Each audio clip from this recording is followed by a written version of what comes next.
This is a soybean. Pretty small, right? We all know we can eat it just like this. But I'm here to uncover how something so small could have such a huge impact on the planet. From global trade to the food we consume to the clothes that we wear, chances are, right now, you're closer to soy than you think. There are 87.5 million acres of soybeans growing in the U.S., with the Midwest dominating in production and pioneering the way to sustainability. And sustainability is key. Today's farmers are finding new ways to farm sustainably. Technology, cutting-edge innovation. While most soy is used to feed animals and humans, the soybean is responsible for countless products.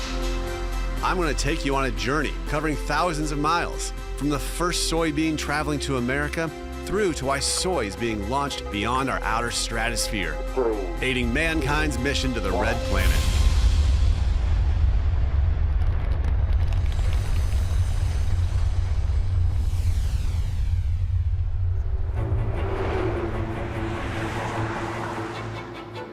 Now, the Midwest is obviously the home of farming these days. So I'm from Iowa, from the Midwest. I don't know a lick about farming, though. But just 2 generations before me, my grandparents both grew up on farms. They were farmers. And so much information has been lost in that time, but I still feel this fascination with farming, this interest in it. The soy is hugely important to America. It's a huge export. You see it all across the Midwest. But I'm not in the Midwest anymore. I've traveled halfway across the country to the home of the soybean. If you're driving across the country, chances are you've seen soy, and chances are soy is closer to you than you think. I'm on my way to meet a soy expert. Yes, that's a real thing. Hey, Matthew. To find out more about this magic bean. Hello, you must be Jeff. I hear you can tell me a little bit about Samuel Bowen.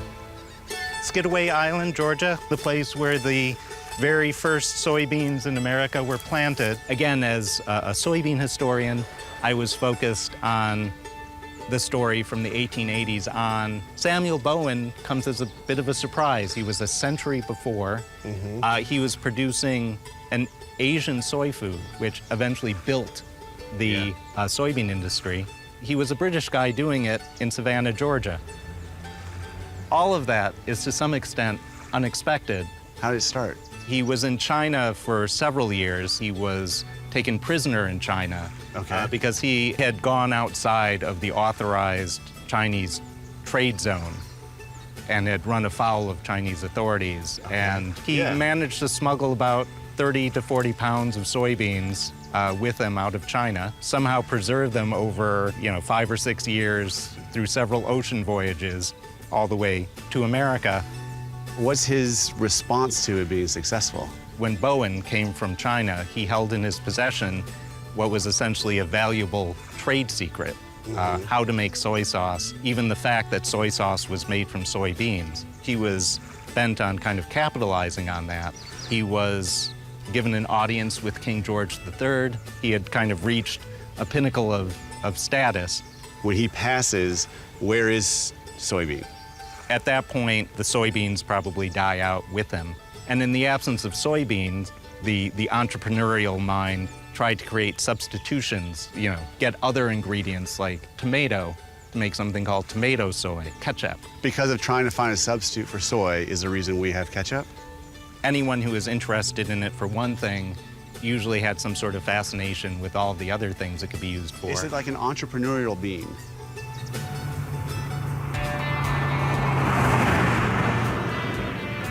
Driving hundreds of miles through the U.S., I'm interested in how soy impacts the modern automotive industry, specifically a side of the industry that's unlikely to be associated with sustainability.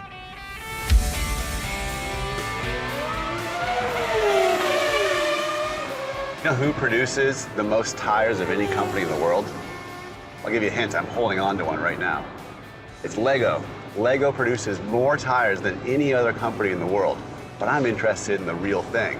So I'm on my way to the automobile capital of America. I want to meet the race crews on the ground and find out more about how soy is utilized in a motorsport not yet associated with reducing its environmental footprint. Hey, how's it going? Can I talk to you a little bit about sustainability in racing? Sure, that's a subject I'm passionate about. My mom is a teacher and my father is a teacher, so we grew up making sure we knew how to take care of the environment. We were recycling before recycling was cool. Yeah. So we did all kinds of neat science projects as a kid. We look at recycled materials. We looked at how long it takes plastic to break down. We didn't call it sustainability back then, but we just called it doing the right thing or protecting the environment.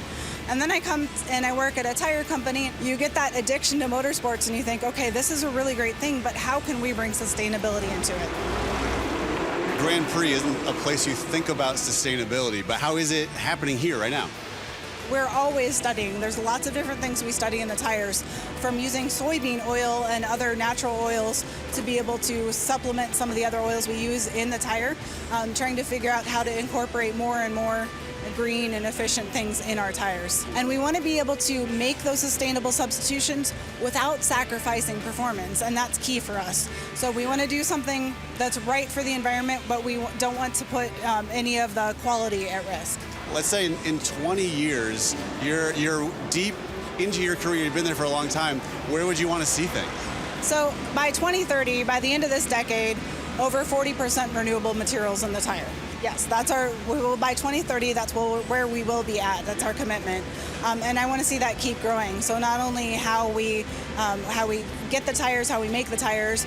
Right now, when we're done with the tires go back to the city of Indianapolis, and they go to an alternative fuel facility that actually powers the city. Really making that bridge between the sustainability and the speed and the performance that we see is really key. And it's something that I know my mom is proud about. Well, Kara, it's very inspiring what you're all up to. The Grand Prix has gone all out to make amends to preconceptions of motor racing, with team transport trucks running purely from renewable diesel. Well-known trucking and motor racing company Penske is even adapting their business model to accommodate sustainability, using fuel produced from plant-based materials and recycled fats and oils amongst their fleet of trucks across America. Getting away from the noise of the race, I'm trading cars traveling at over 200 miles per hour for a model a little slower, but still a well-renowned head-turner. To delve into how iconic figures through history have changed the face of agriculture, industry, and innovation. You don't see one of these every day, but from 1908, when this car was first released, this fine example of meticulous production line engineering began to dominate the streets of America. In the early days, it shared the road with horse and carriage, but over a 50-year transition, it became the preferred mode of transportation. This bad boy tops out at about 45 miles per hour, as long as it's heading down a steep decline. I've been invited to Greenfield Village in Dearborn, Michigan, to talk about a marriage between agriculture and industry, and an engineering pioneer who's still a household name today. Hey, Matt. Hey, Jeff, how are you? I understand you can tell me a little bit about Henry Ford. Absolutely. Ford, starting in the 1920s, began experimenting with a variety of crops, trying to find something that would yield great industrial value to him. Kind of settled on soybeans because it was an incredibly flexible crop in terms of what you could do with it. You could use soybean meal to produce a form of plastic. You could use the soybean oil to form automobile enamel or paint. You could also use it as a binding agent in cores, in factory molds. So a lot of uses for that crop. Think about things like gear shift knobs or window crank handles or switches on the car. Those were ideal uses for soybean plastic. And did he get down the road experimenting with that? In 1941, he actually finished a prototype soybean car where all of the major exterior body panels were made out of soy plastic. And of course, it was a lighter car, it was more dent resistant, and it was just a prototype to start with, but it's curious to wonder what might have happened had they had a few more years to develop it. In fact, when he was beginning to experiment with soybean body panels on automobiles, he had a soybean plastic trunk lid put on his own personal car. Okay. He made a great show of swinging an axe at it, and of course the panel wouldn't dent, it would just bounce back. What a lot of people didn't realize is that he put an additional rubber boot on the axe blade itself, and he didn't hit it with a blade, he hit it with a blunt end, but you know, just that extra step to make sure he wouldn't have any embarrassing moments in front of the cameras. That's great. That's, I guess, some innovative forethought there and some showmanship. Exactly right. He introduces this soybean car just on the eve of American involvement in World War II. So when that happens, he's got to turn his attention elsewhere. And unfortunately, the soybean car not only falls by the wayside, the original prototype's actually destroyed. I wish it survived today, but it's only in photos. Henry Ford was as passionate about education as he was about innovation, building a school right here in the heart of Greenfield Village. But today, I'm interested in his soy laboratory. Hi, Deb. Hi there. I understand you can tell me about Henry Ford and his soy innovation. How long do you have? Give me it all. You're in the building that Ford built in 1929 to look for plant-based solutions to some of his agricultural and industrial needs. So how does soy catch his interest? There's three things that soybeans are important for, and one is the oils, and one is the meal, and one is the biomass. But for Ford, it was really the oil and the meal. This building held a 6-ton extractor. And from what I've learned about Henry Ford is he's not going to stop there and say, okay, we're good. He's always thinking about what's next. Yes, Time magazine called Ford the #1 soybean promoter. Oh, okay. He really created a social movement. It becomes a bit sensational by 1940 when he unveils to his chemical staff this soybean car. Having an entire soybean car was a bit of a PR move. Which he was great at. Ford was a master at it. And then there's a big press coverage, and it gets the nation's attention. Tell me about the unveiling. I know that George Washington Carver saw the coverage. Carver writes Ford back and says, you said that you would free the farmer from certain dependencies, and this is a way to do that. Put forward their own product, their own organic material that an industrialist could then transform into all kinds of synthetic products. That's quite a statement and quite a person for that statement to be coming from, too. That seems like a huge moment. That's the social revolution of it. It wasn't something that farmers alone could do. It took a person of Ford's scale to turn it into something viable. And I've been discovering on this journey that soy is used in such a variety of different ways. What will the future hold? Have we impressed you enough about the soybean lab? You have impressed me so much. I'm departing the automotive world, traveling inland to America's heartland to find out more about the genetic versatility vital to soy's multiple utilities. I'm no biologist, and that sounds pretty complex, so I'm heading to a farm to meet farmers who are working at a microbiological level to keep soybeans working for us across multiple industries.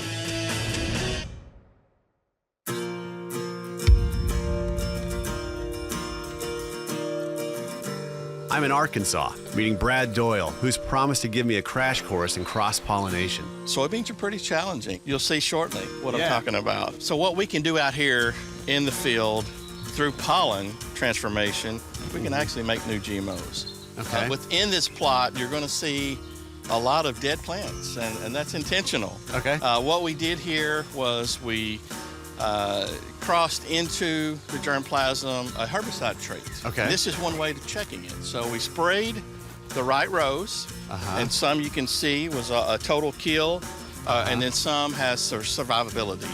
And that's just genetics. That's the way that it advances, it segregates out. Here we have full tolerance of the herbicide. So I'm gonna sit here, I'm gonna set my umbrella up, and I'll give you a crash course of what's going on here. Take a look at this. Keep tipping. I usually don't sit on that one, so. Good trick. After finding my footing, I'm ready to attempt the complex art of cross-pollination. And as you'll notice, we've got a purple flower here. It's a dominant color. Well, look here right beside it. It's got white flowers. Okay. So this is actually segregating for flower color. You want to give it a try? Yes. Let's All do right, it. let's do it. Here we go. This is the one we're going for? We're gonna go for this one right here. Up top. Yep, right there. That little bit. Oh my God. Yes, yeah, that's what you're looking for. Oh my gosh. So it's a very delicate. Delicate's not strong enough of a word. And why are we doing this? You know, there's obviously a reason why we're doing it. We want to improve this plant genetics. And, you know, we're losing farmland in the U.S. every year, you know, through expansion in business. We need to produce more on fewer acres. Yeah. And in the case, how we do that? Higher yield. But, you know, higher yields, that's not a trait that we can just go out and select. Yield is a complicated, you know, series of pest resistance, whether it's insects or disease. Could be wind resistance. We have storms come through here and knock a lot of this down. Could be hail damage, you know, what's the ability of the plant to recover. But herbicide tolerance, we've got some really tough weeds out there to control in this area. How about we make a deal? You stick to your day job, and I'll stick to my day job, which doesn't require such dexterity. I'll do that. So now I'm ready. I can make the transfer now. Exactly. So I pick a mature flower. I'm spreading it open here so I can grab that. That's what I'm looking for. I don't need this anymore. I've got the single cross made. Potentially, you just got a new variety. We'll call it Jeff.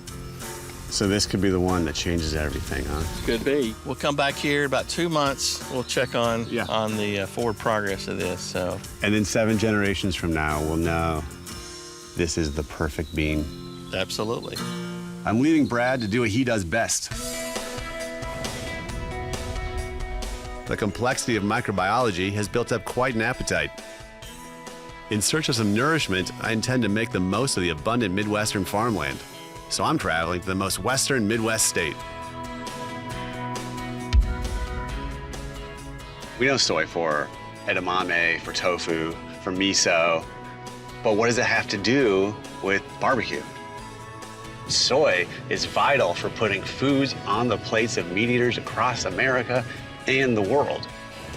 And where better to uncover the impact of soy on livestock's diet than an invite-only barbecue competition? Restaurant owner and well-known barbecue competitor Joe Pierce has taken some time out of his busy cooking schedule to show me his kitchen. We've already started cooking ribs. You want to see them? Yeah, cool. So they've been sitting here for about an hour and a half. So what I'm going to do is I'm going to kind of grab 2 of these at a time.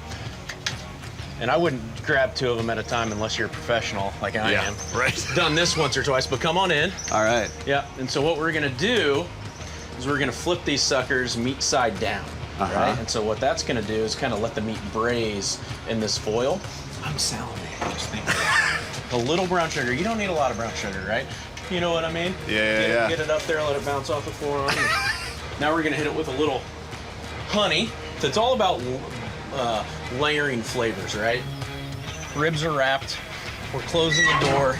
So obviously you have this interest in what goes into the feed and that sort of stuff. A lot of it is soy. I'm a geek when it comes to a little bit of that stuff. So growing up in the Midwest, I mean, you can't drive 5 minutes without seeing a soybean field, right? Yeah. It's hard to not see it integrated into what we're doing. The injections and the rubs and everything in between helps with moisture and flavor and consistency across the board. That's not just coming from someone who kind of grills in the backyard. This is you, like a master at this. Joe, thanks. Get back to it. I'm going in. All right, See you I'm going guys. this way. Joe has obviously done his research on how to find award-winning cuts to give him an edge in this invite-only, high-end competition. Who better to judge the quality of the meat than the farmers responsible for growing the food, feeding the animals? Hey guys, this event is awesome. It's expansive. Someone might say, how are soybeans related to barbecue? Soybeans have been used in animal production ever since the soybean's been around. It's a really, really good source of protein. Protein is important for any human or animal diet. The overwhelming majority of soybean meal that's produced in the United States feeds chickens and pigs and turkeys. Just about any kind of food you can add soybean oil to make it better. Whether it be a human or an animal, the better the food that you consume is, the more efficient you're going to be, the healthier you're going to be. So it's better for the animals, it's better for us, it's better for the environment, all a win-win. We need to get going because we have to go judge a competition. We get to go eat meat from world champion cooks. I don't want to be the one that And we don't have to pay anything to do it. Let's go. With a full stomach and a new insight to soy's use in livestock farming, my Midwest journey continues. Soybean and pig farmer Jim Douglas has invited me to his family farm to see firsthand how soy keeps America's farmers in business.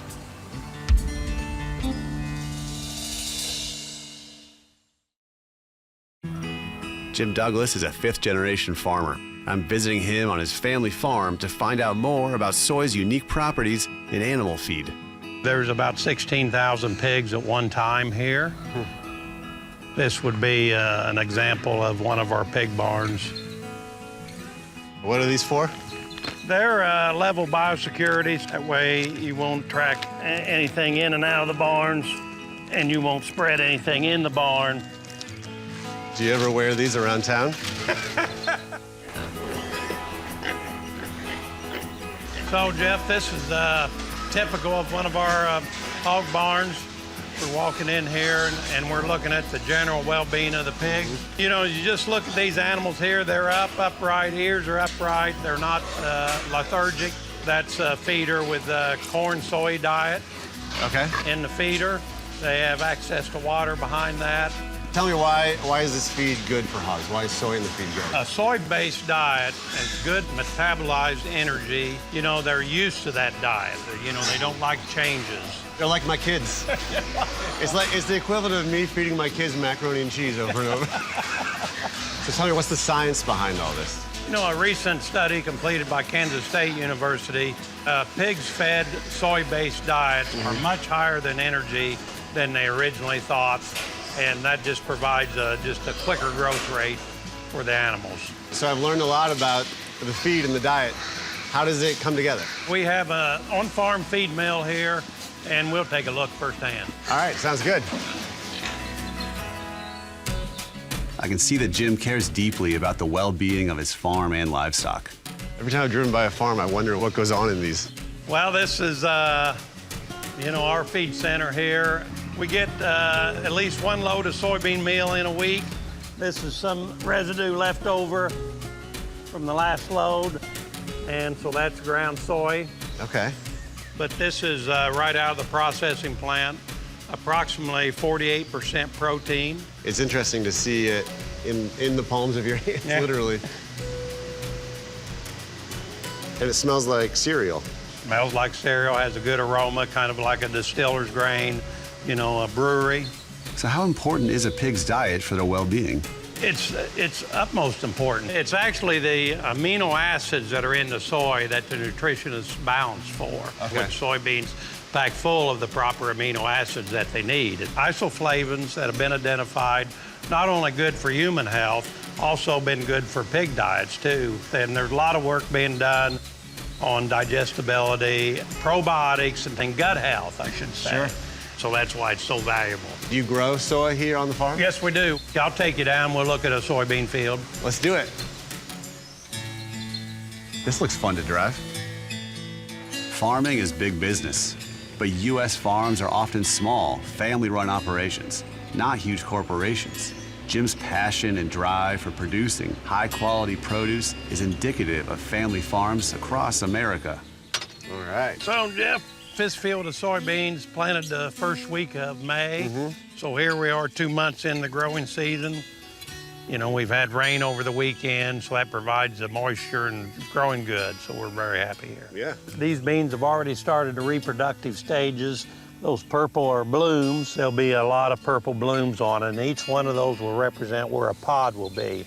That pod will develop and be a soybean pod with 3 beans, 4 beans into a pod. The last 10 years, no matter what the economists have said to us, at the end of the year, we're short of soy. And that just shows you the demand. And a lot of it's in the export market. It's the best feeling possible. You know what I mean? When you know this soy that we're harvesting here, some of that's going to go for human consumption. In your mind's eye, do you see one of your grandchildren out here planting someday?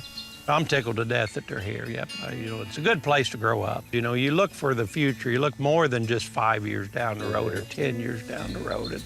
You use your best judgment to take care of this land, Hope to pass it on in better shape than you received it is tremendous. Thanks so much. Thanks for showing me around. Jeff, it's been my pleasure. You're welcome to come back, bring your family anytime. Right. Who's driving now? I'll drive. You drive? Okay, it's probably safer.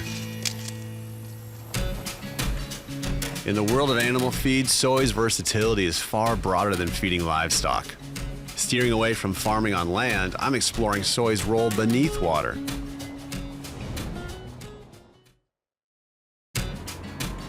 Back on the road, heading 600 miles south, I dive into America's fastest growing food industry, aquaculture.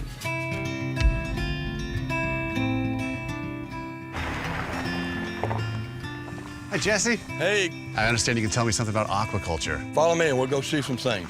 One of the new innovations that we've been able to develop here with support of soybean farmers is this raceway technology. We call them in-pond raceways. We can do a lot more with the same water, same energy, same everything. That's a big deal. Whoa. Give you an idea. A little bit loosey-goosey. You ever fallen in? Oh yeah, when you're working out here and a lot going on, it's easy to step off. They're growing tilapia here. The real magic to it is how we move the water around and around in the pond allows the pond to be more river-like and less pond-like. All of the biota that's living or dead is kind of tumbling along in the water column, and it's being exposed to oxygen molecules. Well, the oxygen is what occurs, is what we want to happen, is occurrence of oxidation. Now we can go over here and we'll take a look at the oxygen meter, and I'll show you how it looks in this system. I'll let you, you'll operate this thing. All right. Hold on to that. If you drop it, I'm gonna have to throw you in after it, so. Okay. Take that probe and let it go down into the water. Let's try it out. All right. And right now we're measuring it about a foot underwater. Okay, so what do you see there? What is the oxygen level that you're reading? I'm reading at 7.58, changing a little bit. All right. Yeah. For this fish, that's like heaven.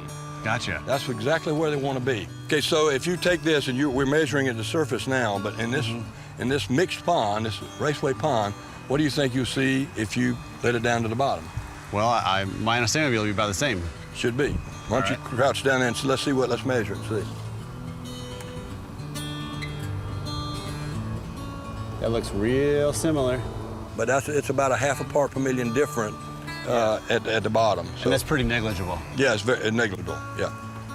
And what does that mean for the fish? What we want is 1 pound of feed in to 1 pound of fish out. The closer you can get to 1 to 1. The closer to 1 you can get, the better. In fact, some of these fish are so efficient in this environment, especially when they're younger, we can have an FCR of 0.8 to 1. Okay? If you're doing it right in this kind of a system, you can get a 1.2, 1.3 worst case. We have some feed here that we'll offer these fish, but just like our children, sometimes they come and eat and do very well, and other times they just pout about it. So we'll see what they do. I know how that goes. This feed is probably, judging on the size of these fish, is probably 32% protein, and it's probably about 40% of the ton of that feed is soybean meal. So all right, get a little feed there, and we'll offer it and see what they do. How much should I get? Let's start with that. All right. Going in here? And let's see if they'll come up. All right, here we go. You can see the water flow with the feed. Oh yeah. Yeah. If they're getting excited, so whether it's here in Alabama or all around the world, soy meal or soybean products are going into the diets to provide the nutrients, and particularly the protein, that these animals need. Same thing with chicken, same thing with swine. When we're feeding this tilapia, the tilapia is an omnivore, so they can utilize plant proteins very well. When you're growing other species that might be more predatory or more carnivores, we now also have, instead of using fish meal, we can cut the fish meal use way, way back, and in fact, in some cases we eliminate it altogether by using a soy protein concentrate that's processed soybean meal that makes the fish's digestive system think that it's meat. Yeah, 'cause there's so much protein. Exactly, it's all plant-based. It's not animal-based anymore. So that's incredible. It allows us to get these kinds of fish produced and in the marketplace in such a way that it's affordable. We can produce more fish more cheaply, more reliably than we can as we see from traditional ponds.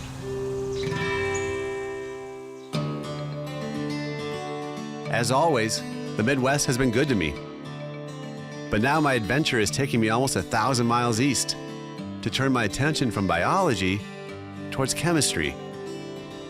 My next stop uncovers how soy could be decorating your home with seemingly unlikely products I guarantee you see every day. Founded in 1883 and acquiring the iconic Glidden Paint Company in late 2013, PPG is a dominant presence in Pittsburgh. Hi, Steve. Hi, Jeff. Steve Sarma, team lead for the PPG Wood Care Lab. I am excited to be here. I've never been in a wood care lab in my life. So before we begin, you're going to have to wear a lab jacket. All right. I haven't been in a science lab since high school, and this is bringing back memories of Bunsen burners and freezing fruit and liquid nitrogen. We do utilize soy-based products in a variety of wood stains. We also utilize it in protective and marine coatings and automotive coatings as well. Yeah. So how is soy used as a component in putting stain together? So the soybean oil, even though it's a liquid, it's actually considered 100% solids. There's no volatiles in here. So when this actually hardens in a coating, you know, nothing is given off, nothing is evaporated. It's 100% bio-based. Does the amount of soy influence any properties within the stain? It absolutely can. So if you have more soy in the form of soybean oil, that's going to improve your penetration. I would never think of soybean oil necessarily being an ingredient. So when did that start? The Glidden Company were pioneers in solvent extraction. They were the first to actually extract soy protein from soybeans. Percy Levon Julian joined the company. An African-American research scientist, actually, as part of that, ultimately synthesized cortisone from soy. Went on to have a great career with Glidden, ultimately was part of 130 different patents.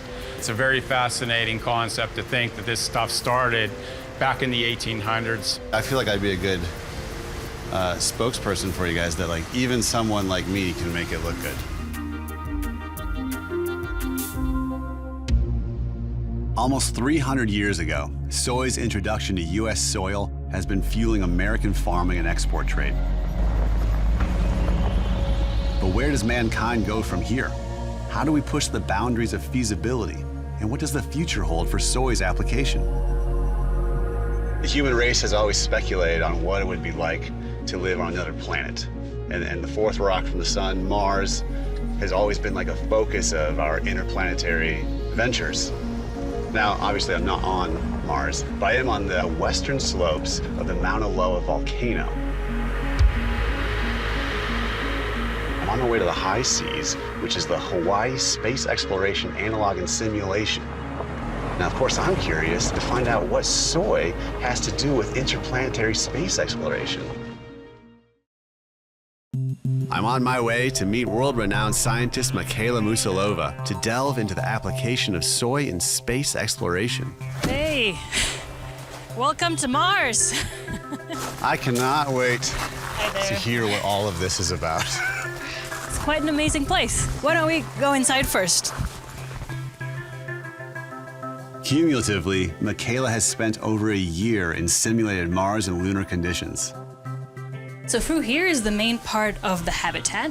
It's called the habitat because that's where we live or inhabit during the missions. Here we don't have to wear spacesuits, and we can kind of live as if we were on Earth. How do you kind of sum up what you're all doing here? The main focus is on the research that we do. So we try and test things like what kind of food we'll need to grow during future space missions, what kind of rovers we will have that will help us explore, the geology, astrobiology, so searching for life in space, all these things that we will one day we'll be doing on Mars, we need to test it here on Earth first to make sure we're fully ready for it. But a very important part of the habitat is actually right here. It's a very social area.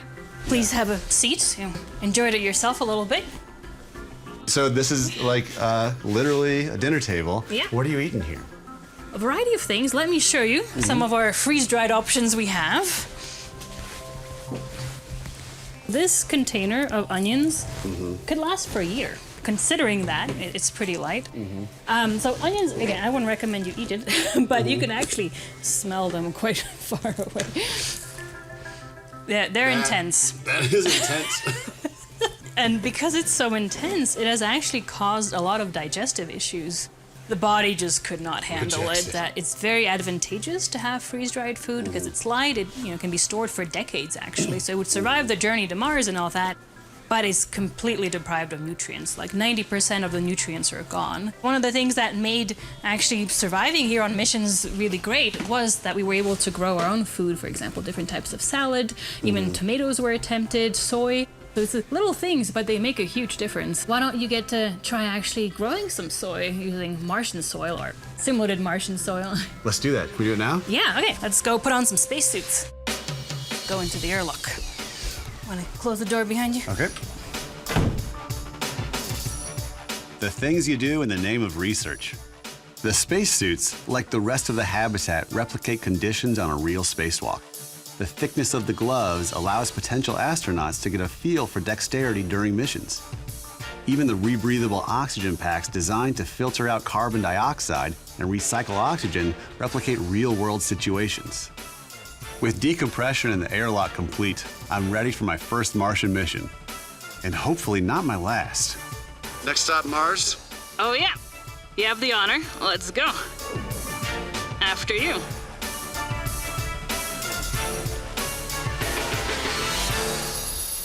I gotta say, Mars is beautiful this time of year. All right, so we're gonna go up that hill now. Just take it easy, because it's more difficult to breathe when we're wearing these spacesuits.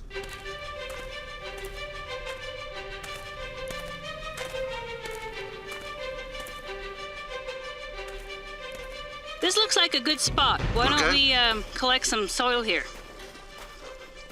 All right, so we're gonna fill these up. Normally we would use something like this. Okay. So you would try and get the finest possible soil to fill that up. So why don't you try just how difficult that is? The soil on Mars has been weathered and altered for millions of years, and a lot of it is actually toxic and very dangerous for life. So we'd have to bring it into a lab facility there, something similar to like what we have in here at High Seas. We'd have to process the soil to get rid of difficult chemical compounds like, for example, perchlorates. So it would be best to mix it first with some soil from Earth to help the plants be able to grow. Ideally, eventually get it to a point where we could just use Martian soil. Yeah, just keep kind of adapting and innovating the seeds. Exactly.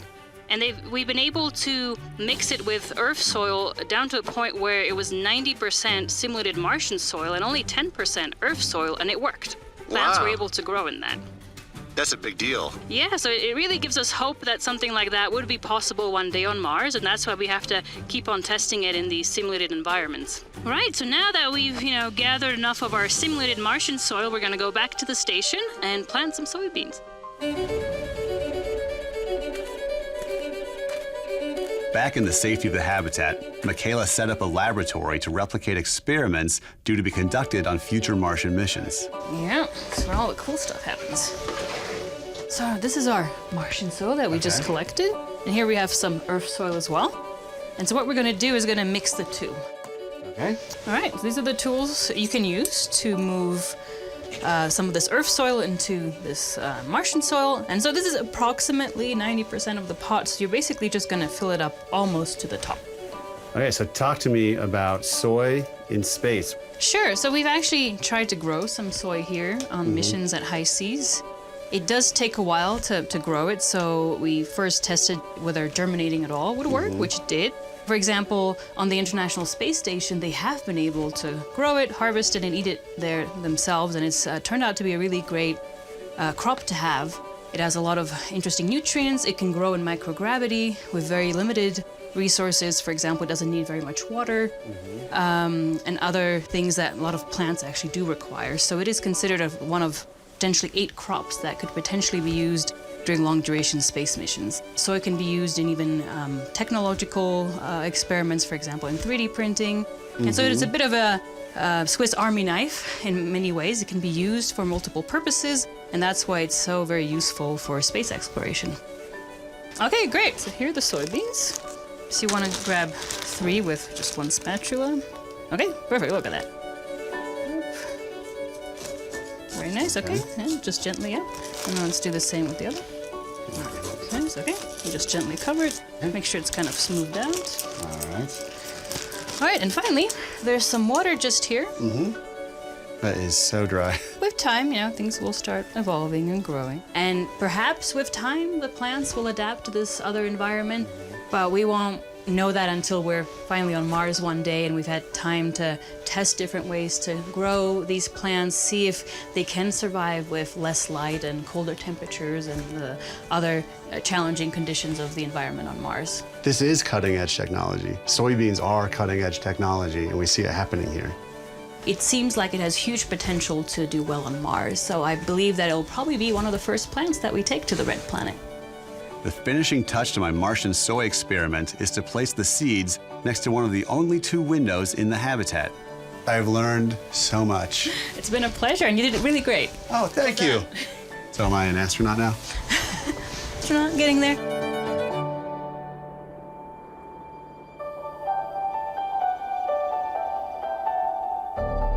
Back on Earth, I'm in my home state.